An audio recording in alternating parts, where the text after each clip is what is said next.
Welcome to my Epic English channel. Subscribe, listen, and enjoy my stories every day. The realization hit me slowly, creeping in like a shadow over the life I'd spent over a decade building. I never considered that the laughter over her phone late at night, the distant look in her eyes, or the sudden interest in working late could mean anything more than the usual strains of marriage. But looking back, I wondered if maybe some part of me always knew we were that couple. Everyone envied two beautiful kids, a comfortable home, and a strong foundation that seemed unshakable. I thought we were immune to the cracks that fractured other relationships. Little did I know we were anything but. It started with subtle changes. My wife, let's call her Laura, had always been open about her friends and her work. I knew the names of her colleagues, the funny quirks of her boss, and the dramas of her office life. But then her updates began to fade, and a new name slipped into her conversations, here and there, just casually enough not to raise alarm.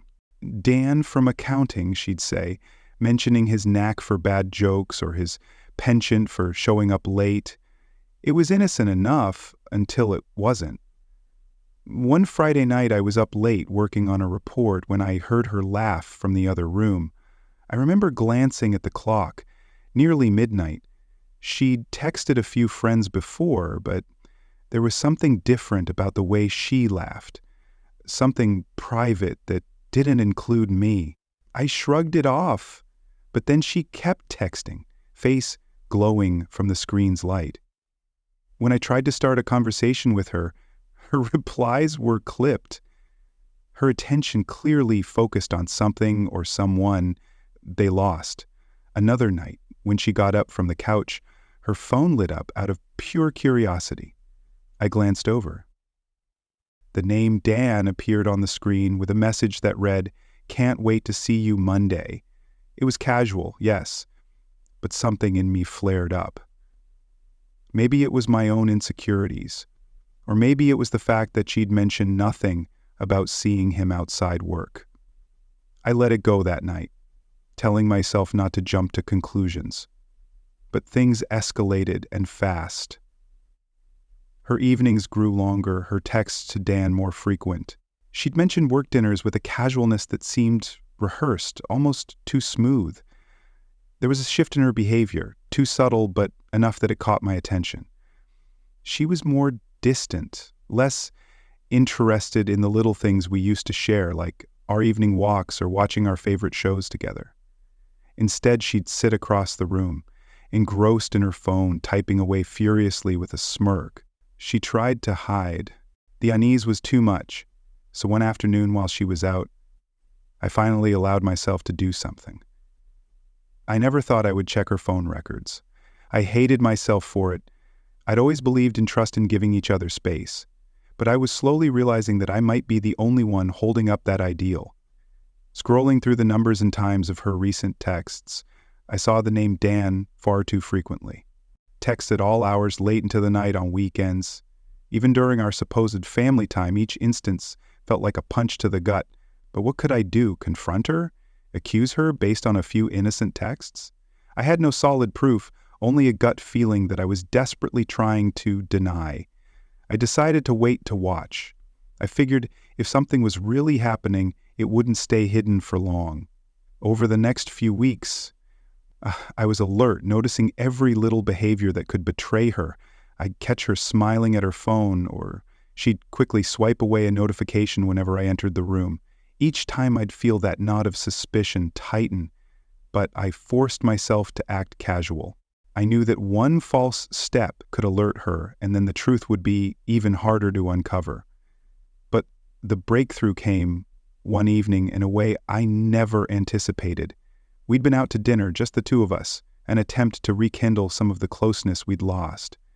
I'd noticed that she was distracted throughout the meal, and I made a joking comment about her being somewhere else tonight.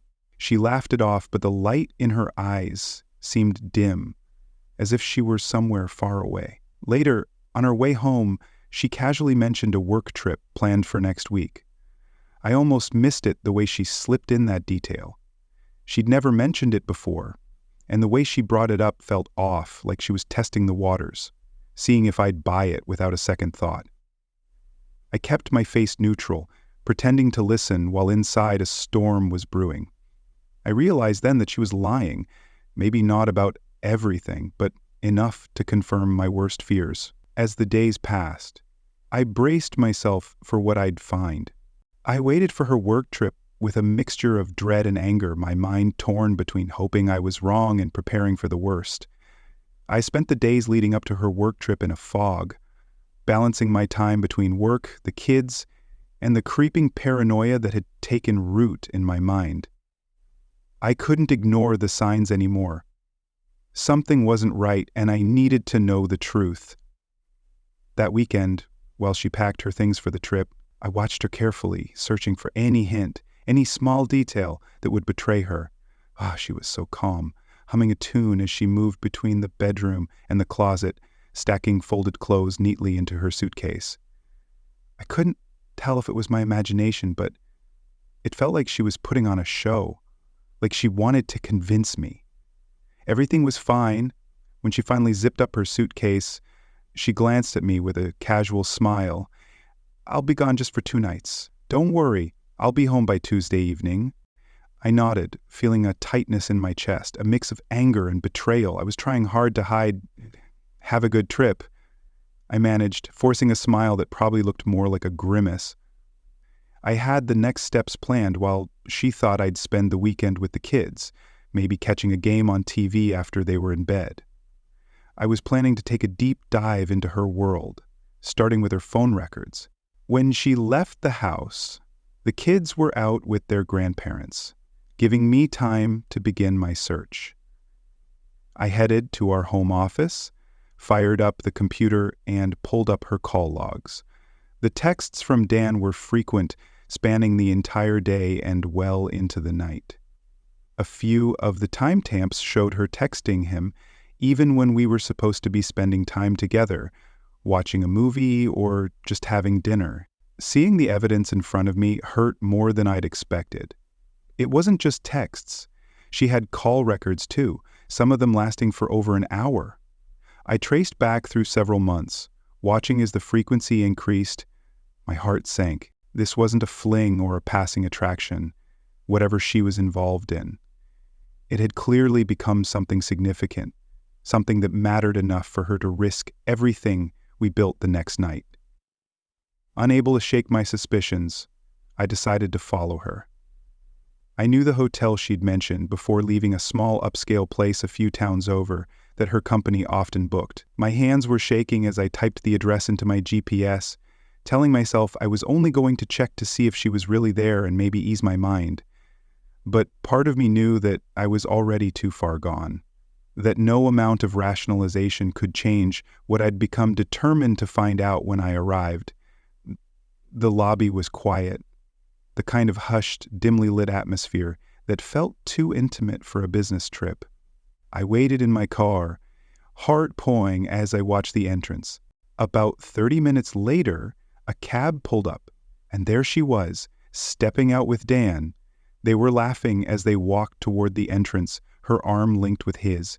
It was like a scene from a bad movie, the kind of thing you tell yourself only happens to other people.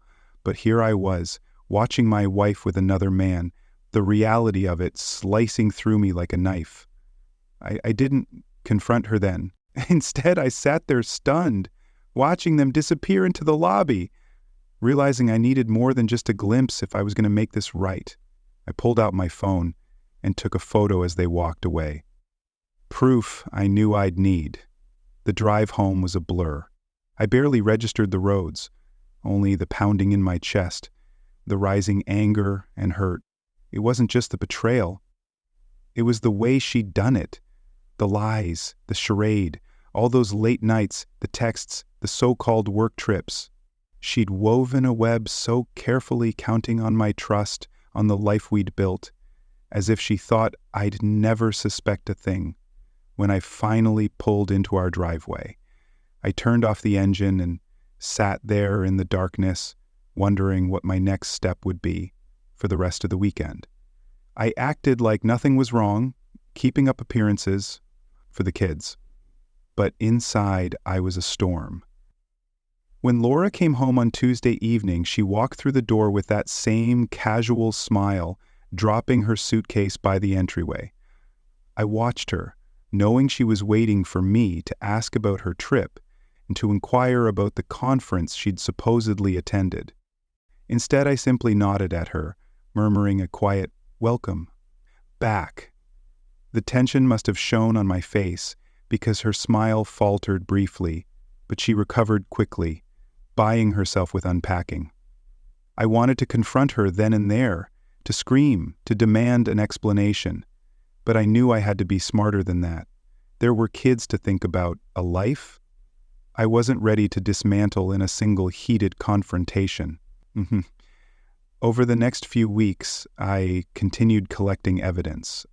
I followed her again on another work trip and caught them together once more, each sighting confirming what I already knew. Every late-night text, every lingering smile she gave her phone, it all pieced together the ugly truth. She wasn't just cheating. She'd crafted an entire world of lies to cover it up. One night, after the kids were asleep, I finally took her phone and snapped photos of her call logs and messages with Dan. I needed to have everything in hand when the time came to confront her. It would be my proof, my armor, my way to ensure that whatever happened next, I wouldn't be the one caught off guard. With all my evidence in place, I made a call to a lawyer.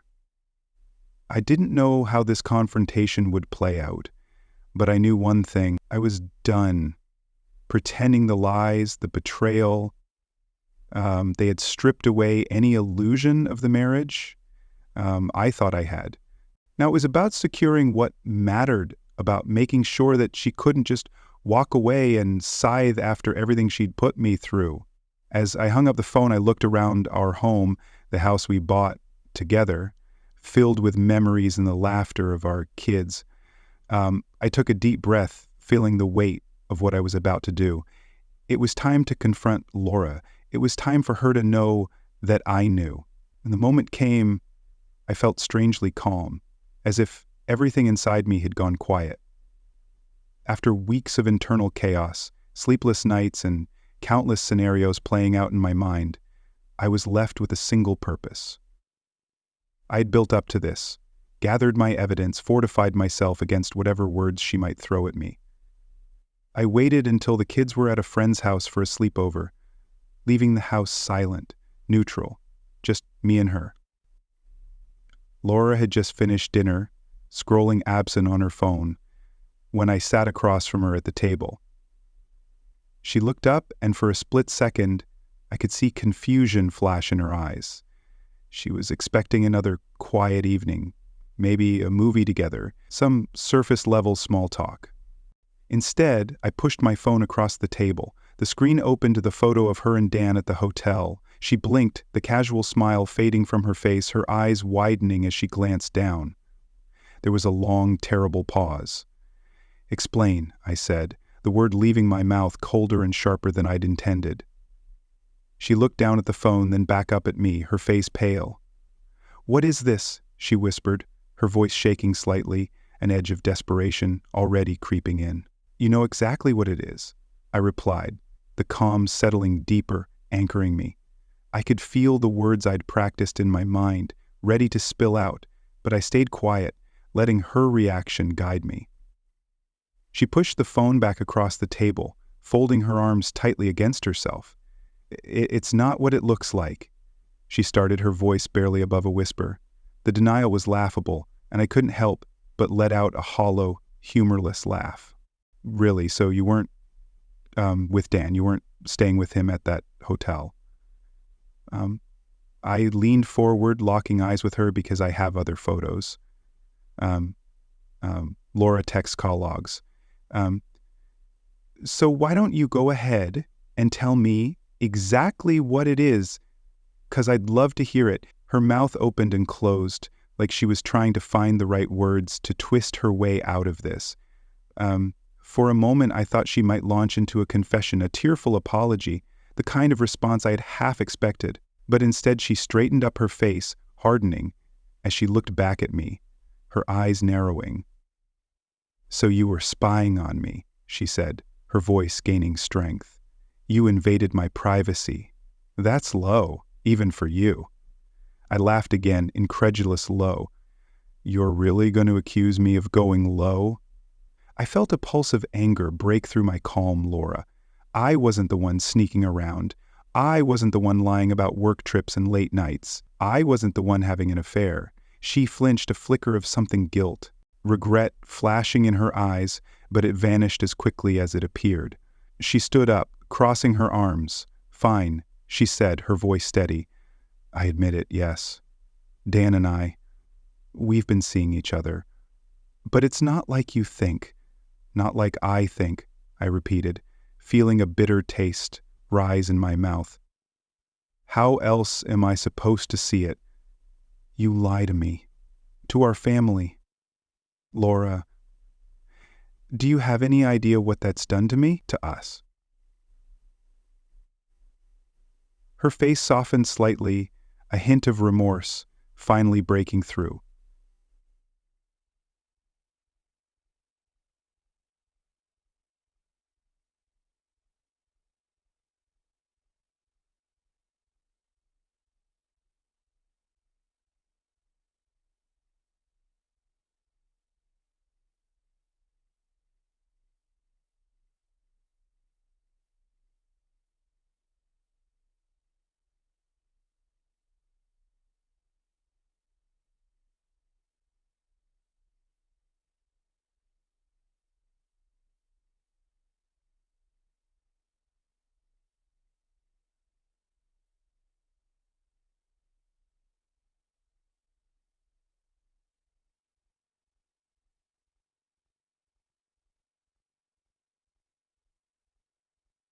"And so what you thought betraying me, breaking our family, was the solution?" I asked, my voice soft but sharp. Laura took a shaky breath, her gaze falling to the floor. No, it's just, I don't know. I didn't want this to happen, but it did, and it made me realize I'm not happy. Mark, I'm not happy in this marriage.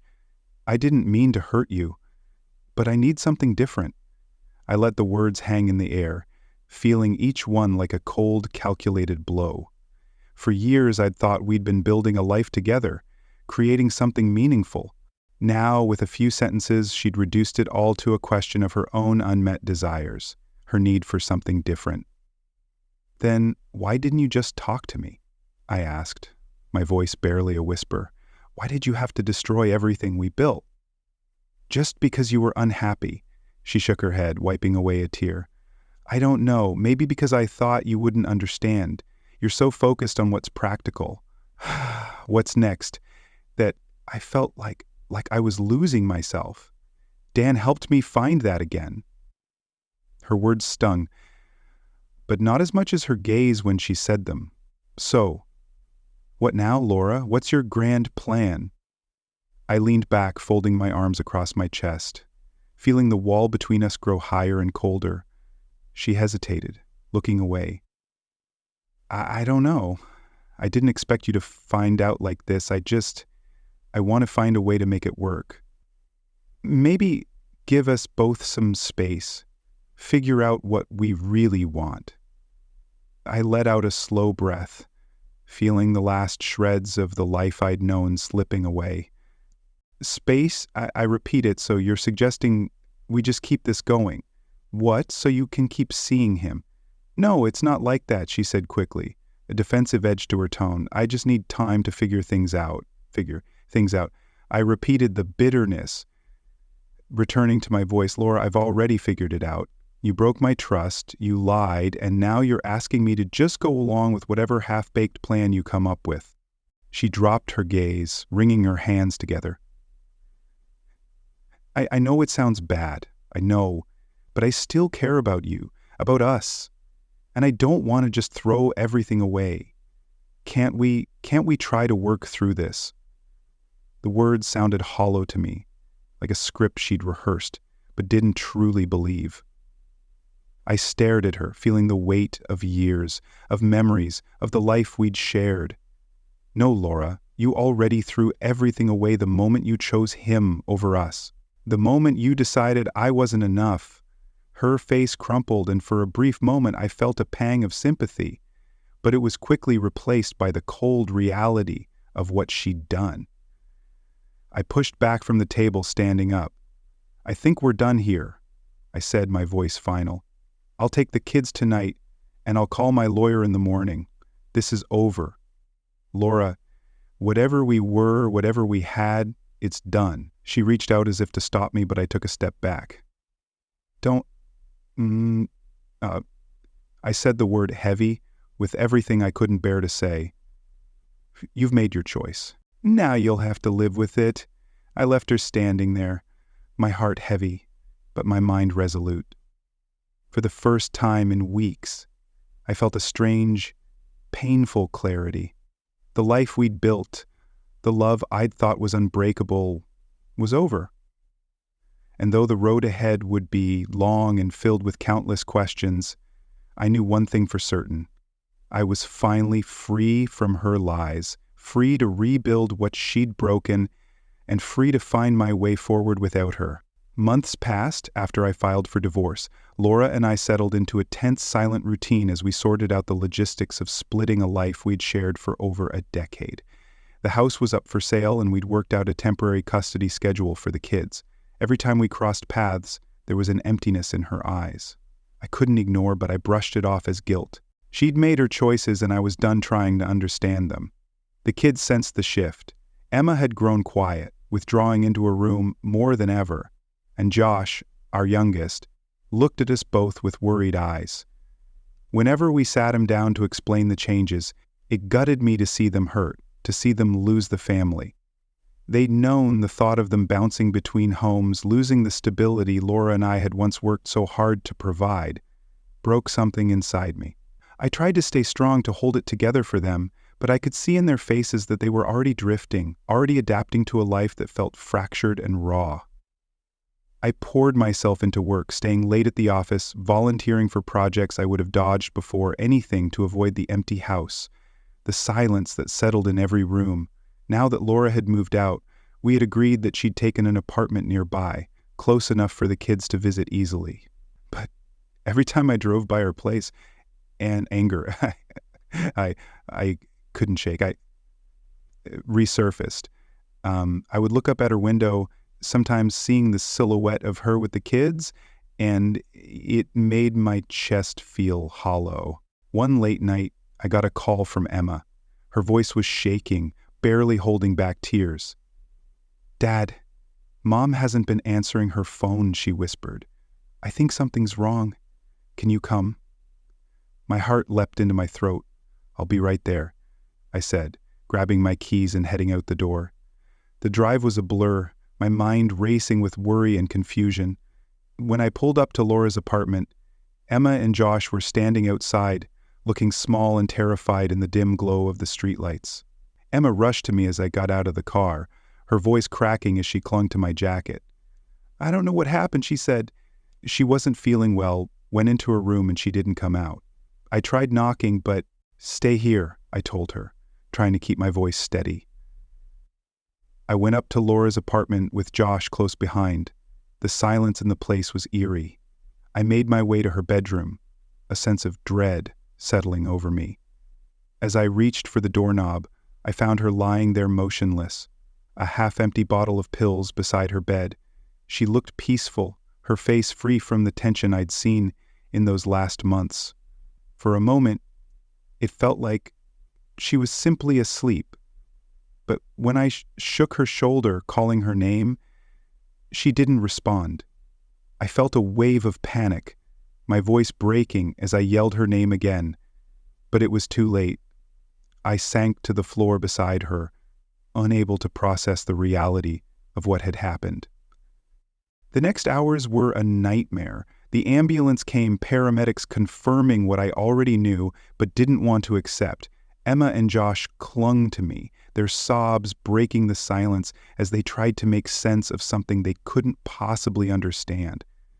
I felt hollow, like a shell of the person I'd been, sitting there in her empty apartment, realizing that the finality of her absence was something none of us could escape.